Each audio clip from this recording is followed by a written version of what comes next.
pessoal! Na aula de hoje nós iremos tratar sobre tecido nervoso. Roda a vinheta!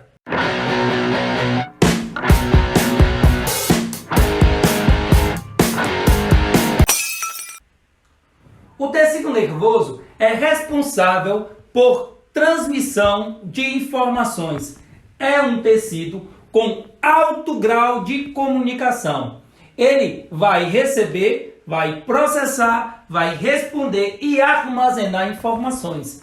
O tecido nervoso recebe informações tanto de dentro do nosso corpo, intrínsecas, como informações de fora do nosso corpo. Os órgãos do sentido são responsáveis por uma percepção de fora do nosso organismo, como é o caso da audição, da visão, do tato, do paladar, do olfato. E essas informações, depois que elas são recebidas, elas são processadas e respondidas de acordo com cada ocasião. Uma resposta vinda do tecido nervoso pode ser um aumento de um determinado hormônio do nosso organismo, como o caso da adrenalina.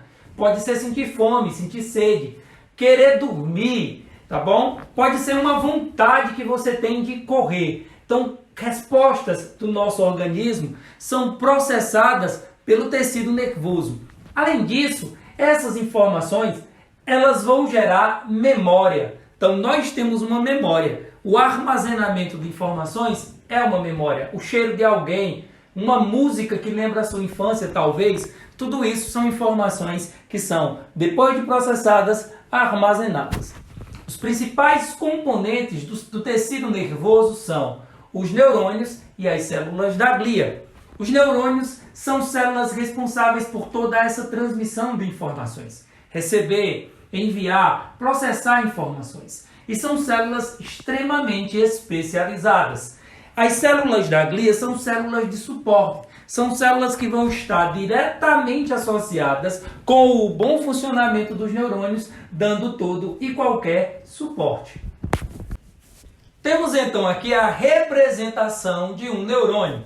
Tá? O neurônio ele apresenta basicamente três partes, que são o corpo celular, essa porção mais dilatada.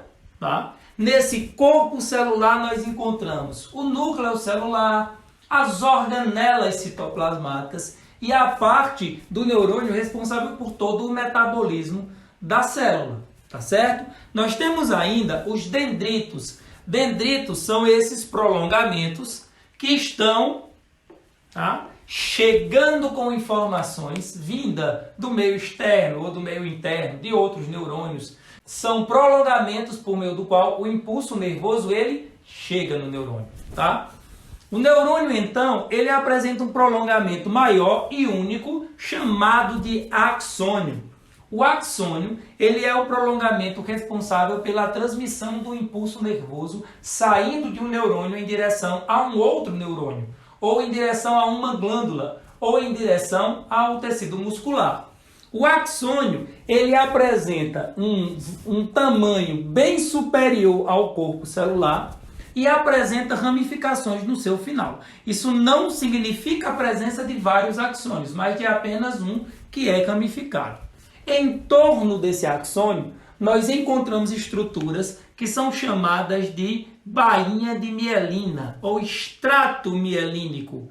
Esse extrato mielínico ele é produzido a partir de uma substância lipídica chamada esfigmomielina. Tá? E essa substância ela vai ser produzida por células especiais, que são células da glia. Tá? Quando os neurônios são encontrados no sistema nervoso central, as células responsáveis por produzir a mielina são os oligodendrócitos. Quando essas células são localizadas no sistema nervoso periférico, a mielina será produzida pelas células de Schumann. Entre uma porção de extrato mielínico e outro, nós temos espaços que são chamados de nódulos de Ranvier, tá certo? Esses nódulos são espaços. Como a propagação do impulso nervoso se dá por meio de uma alteração elétrica na membrana do neurônio, então nós temos que a função da mielina é isolar porções do axônio, fazendo com que o impulso elétrico ele salte, tá certo? Toda a estrutura de mielina. Isso causa uma aceleração na transmissão do impulso nervoso. O impulso nervoso ele pode chegar a 700, 800 ou mais quilômetros por hora. Então, uma velocidade extremamente elevada, tá certo? É a condição do seu pensamento, a velocidade de raciocínio que você tem se dá por conta da velocidade da transmissão do impulso nervoso, que é um impulso elétrico que está na membrana do neurônio, passando sempre de dendrito para corpo celular e de corpo celular para axônio e de axônio para outro neurônio, ou, como nós já falamos, para uma placa motor ou ainda para uma glândula. Tá? Além dessas três estruturas que nós podemos perceber, nós contamos ainda com uma divisão, tipificação de neurônios. Os neurônios eles podem ser classificados ainda em três categorias: os neurônios bipolares, os neurônios multipolares e os neurônios unipolares. Os neurônios bipolares são aqueles neurônios que apresentam duas ramificações partindo do seu corpo celular, um axônio e um dendrito.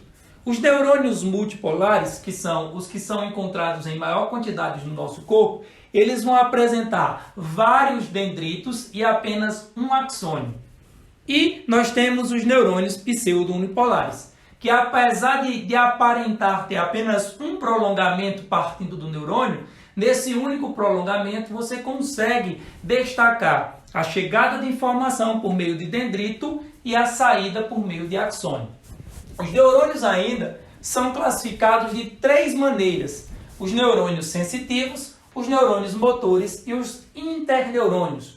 O neurônio ele é sensitivo quando ele está trazendo informações para o sistema nervoso central. Então, todo neurônio que termina no sistema nervoso central, que chega do sistema nervoso central, que traz essa informação, ele é chamado de neurônio sensitivo.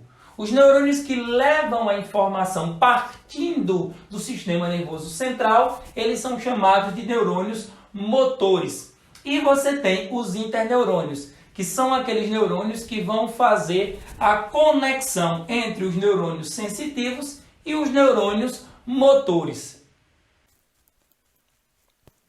Eita, nós! E para finalizar a nossa aula, nós iremos falar sobre as células da glia. Temos o oligodendrócito, tá? Que é aquela célula associada com a produção de mielina e que está ligada ao sistema nervoso central. Essa mielina é produzida por essa célula e ela é depositada no axônio do neurônio. Tá? Existem alguns problemas que são associados com o problema de falta de mielina. Tá certo? A mielina, quando ela é degradada, ela causa problemas, distúrbios no sistema nervoso. Além dos oligodendrócitos, nós temos os astrócitos. Os astrócitos são células que estão responsáveis pela nutrição. São células que apresentam prolongamentos. Esses prolongamentos se ligam com os capilares sanguíneos que estão no sistema nervoso e se ligam também com os neurônios.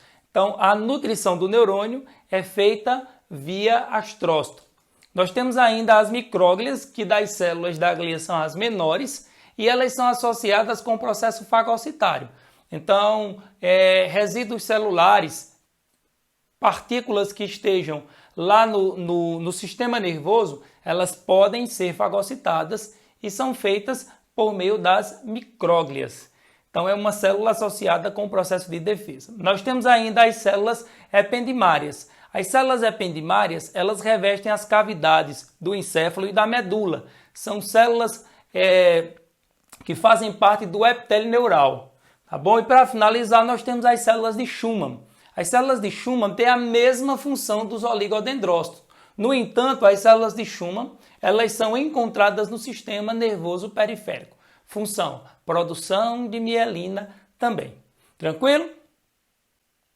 E com isso nós terminamos a nossa videoaula. Valeu!